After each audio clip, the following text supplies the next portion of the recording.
जय हिंद। सबसे पहले मैं आपके अपने चैनल वज्र डिफेंस एकेडमी की तरफ से वेलकम करता हूं।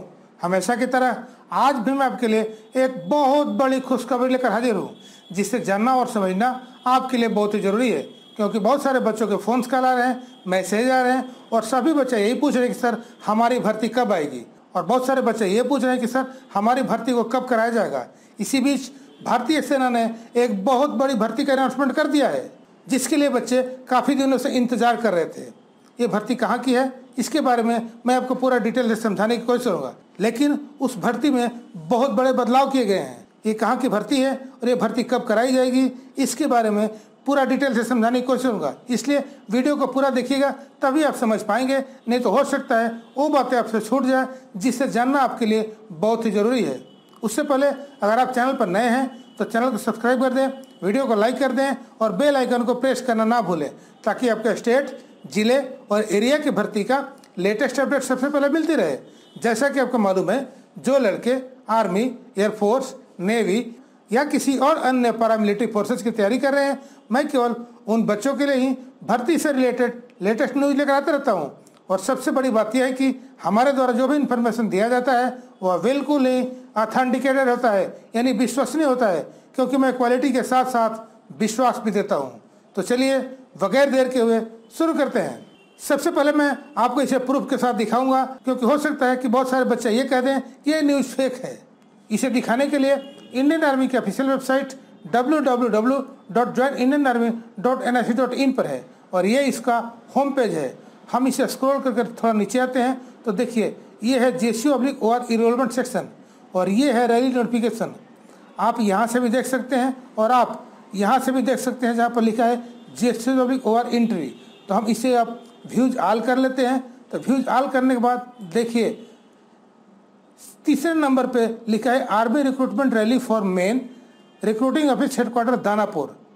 अब हम इसे भी ओपन कर लेते हैं तो देखिए सबसे ऊपर लिखा है recruiting office headquarters Danapur, army recruitment rally for main, यानी ये ARO दानापुर की भर्ती है जो JDRO दानापुर के अंतर्गत कराई जाती है। और जो जिले के बच्चे भाग लेते हैं वो जिले हैं पटना, बक्सर, भोजपुर, सिवान, सारण, गोपालगंज एंड वैशाली। इस भर्ती के लिए भारतीय सेना ने ये कहा है कि इस भर्ती के एग्जैक्ट डेट और लोकेशन, यानी ये भर्ती कब कराई जाएगी और ये भर्ती कहाँ पर कराई जाएगी, इसको बाद में बताया जाएगा। लेकिन ऑनलाइन रजिस्ट्रेशन 16 दिसंबर 2020 से 14 जनवरी 2021 के बीच करा लिया जाएगा। कहने का मतलब ये कि बच्चे 16 दिसंबर 2020 से 14 जनवरी 2021 के बीच ऑनलाइन रजिस्ट्रेशन करा सकते हैं। बच्चों का एडमिट कार्ड उनके रजिस्टर्ड ईमेल पे भर्ती से कुछ दिन पहले भेज दिया जाएगा, लेकिन एग्जैक्ट डेट नहीं बताया गया है कि उनके एडमिट कार्ड कितने दिन पहले भेजा जाएगा। अब हम ये जान लेते हैं कि इसमें कौन कौन से ट्रेड्स के बच्चे भाग ले सकते हैं। तो सबसे पहले सोल्जर GD यानी soldier general duty all arms, उसके लिए एज 17 से 21 साल। जिन बच्चों का डेट ऑफ बर्थ 1 अक्टूबर 1999 से लेकर के 1 अप्रैल 2003 के बीच है, वो बच्चे इस रैली में भाग ले सकते हैं। बच्चों का हाइट 169 सेंटीमीटर मांगा गया है। बच्चों का वेट, हर एक ट्रेड्स की बात कर रहा हूँ मैं यहाँ पे, बच्चों का वेट उनके हाइट और एज के अनुसार होना चाहिए। उनका chest 77 centimetre plus 5 centimetre expansion. वहीं कैंडिडेट्स को क्लास 10th या मैट्रिक में पास होना चाहिए with 45% marks in aggregate and 33% marks in each subject. अब बात करते हैं सोल्जर टेक्निकल की, तो उसके लिए एज 17 से 23 साल। जिन बच्चों का डेट ऑफ बर्थ 1 अक्टूबर 1997 से लेकर के 1 अप्रैल 2003 के बीच में हुआ है, वो बच्चे इस फॉर्म को अप्लाई कर सकते हैं। उन बच्चों के लिए हाइट 169 सेंटीमीटर मांगा गया है। बच्चों का chest 77 centimetre plus 5 centimetre expansion. वहीं कैंडिडेट्स को 10+2 इंटरमीडिएट एग्जाम पास होना चाहिए with science, with physics, chemistry, math and English, with minimum 50% marks in aggregate and 40% marks in each subject. अब बात करते हैं सोल्जर टेक्निकल नर्सिंग असिस्टेंट MC/सोल्जर technical nursing assistant veterinary की।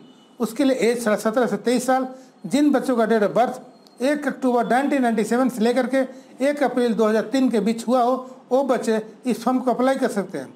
उनके लिए हाइट जो मांगा गया है 169 सेंटीमीटर मांगा गया है। बच्चों का chest 77 centimetre plus 5 centimetre expansion मांगा गया है।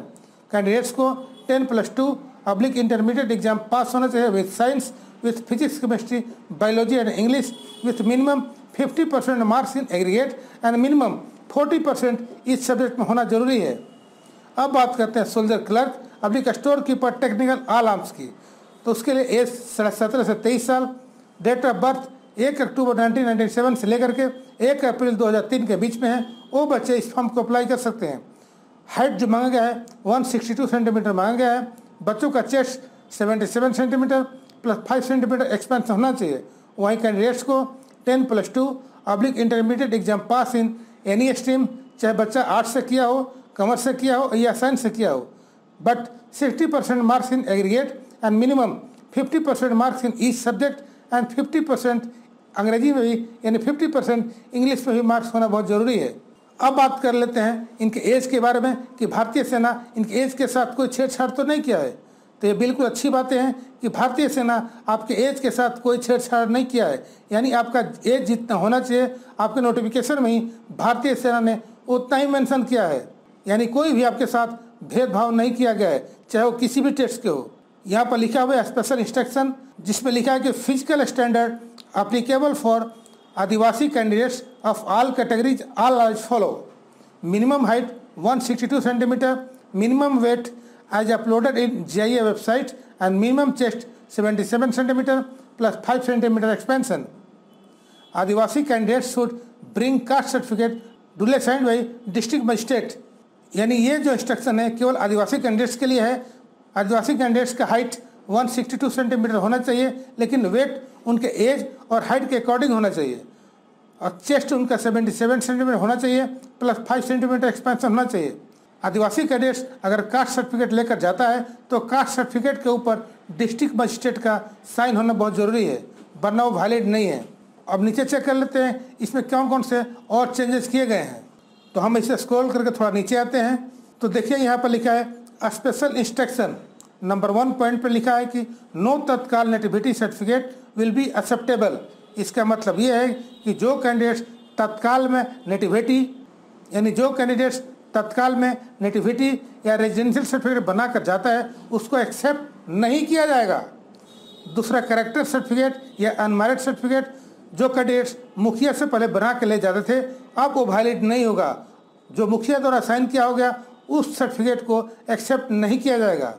तीसरा चेंजेस ये किया गया कि यहाँ पर लिखा है caste certificate of Adivasi candidates should be signed by district magistrate.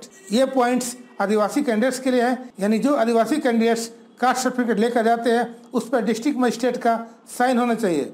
चौथा इन्होंने चेंजेस ये किया है, यहाँ पर लिखा है कि carrying of original Aadhaar cards mandatory for participation in the rally. कहने का मतलब ये है कि जो कैंडिडेट्स रैली साइट पर जा रहे होंगे उनको ओरिजिनल आधार कार्ड लेकर जाना बहुत ज़रूरी है। कहीं ऐसा नहीं कि आप लोग डुप्लीकेट आधार कार्ड लेकर चले जाए। अगर आप लोग वहाँ पर डुप्लीकेट आधार कार्ड लेकर जाओगे तो आपको रैली साइट में भाग लेने नहीं दिया जाएगा। पांचवा चेंजेस ये किया गया है, एक बार मैं पढ़ के आपको बता देता हूँ, जिसमें लिखा है कि इसमें लिखा है multiple nativity candidates participating in different rallies using multiple nativity certificates will be rejected under fraudulent enrollment and will be liable for legal action in addition to rejection of candidature। यहाँ पर अथॉरिटी भी दिया हुआ है। ये authority Bihar government का letter है। Bihar government का letter government of Bihar letter number RTPS/07/2015 dated 13 August 2015। यानी बिहार गवर्नमेंट ने 13 अगस्त 2015 को इंडियन आर्मी के पास एक लेटर भेजा था और बिहार गवर्नमेंट ने इंडियन आर्मी को इस लेटर के अनुसार कहा था कि बिहार के बच्चे मल्टीपल नेटिविटी बना लेते हैं, यानी डबल रेजिडेंशियल सर्टिफिकेट बनाते हैं। जैसे बिहार के बच्चा है, अगर उत्तर प्रदेश भर्ती देखना होगा तो उत्तर प्रदेश का वो अपना रेजिडेंशियल सर्टिफिकेट बना लेगा और उत्तर प्रदेश की भर्ती देखने चला जाएगा। अगर इस टाइप का केस अगर इस भर्ती में मिलता है और बच्चा पकड़ा जाता है तो पहले उसके ऊपर लीगल एक्शन लिया जाएगा, उसके ऊपर केस चलेगा और उसको भर्ती से निष्कासित भी कर दिया जाएगा। तो बच्चों इस बात का आप लोग ध्यान रखना, कोई ऐसा गलत काम नहीं करना जिससे आपको बाद में पछताना पड़े। और आगे देख लेते हैं कि इसमें क्या क्या चेंजेस किए गए हैं। अब हम इसे स्क्रॉल करके थोड़ा नीचे आते हैं तो यहाँ पर लिखा है कोविड-19 प्रोटोकॉल। कैंडिडेट्स को कोविड-19 प्रोटोकॉल को पूरा फॉलो करना होगा, यानी इंडियन गवर्नमेंट ने कोविड-19 प्रोटोकॉल का जो भी दिया है उसको फॉलो करने होंगे। इसके अलावा कैंडिडेट्स को कोविड-19 free certificate and no risk certificate rally site पर लेकर जाना होगा। कोविड-19 फ्री सर्टिफिकेट मात्र 48 आवर्स पहले का बना होना चाहिए और वो भी गवर्नमेंट हॉस्पिटल से बना होना चाहिए। अब मैं इसके फॉर्मेट को भी दिखा देता हूँ। तो फॉर्मेट दिखाने के लिए मुझे थोड़ा स्क्रॉल करके नीचे आना होगा। तो ये फॉर्मेट है कोविड-19 फ्री सर्टिफिकेट का। तो इसी फॉर्मेट में आपने कोविड-19 फ्री सर्टिफिकेट बनवाना होगा। और ध्यान रहे ये केवल गवर्नमेंट हॉस्पिटल से ही बनेगा और जो यहाँ पर साइन होगा वो गवर्नमेंट डॉक्टर से ही साइन होना होगा। नीचे नो रिस्क सर्टिफिकेट है, ये उसका फॉर्मेट है। इसी फॉर्मेट में आपने नो रिस्क सर्टिफिकेट बनवाना है। नो रिस्क सर्टिफिकेट में कैंडिडेट का सिग्नेचर होगा और कैंडिडेट्स का पेरेंट्स या गार्जियन का साइन होगा। इसके अलावा मेजर चेंजेस कोई नहीं किया गया है। तो ये था इसके मेन पॉइंट्स। अभी तक के लिए इतना ही। मिलते हैं नेक्स्ट वीडियो में एक नए अपडेट के साथ। तब तक के लिए जय हिंद, जय भारत, भारत माता की जय, वंदे मातरम।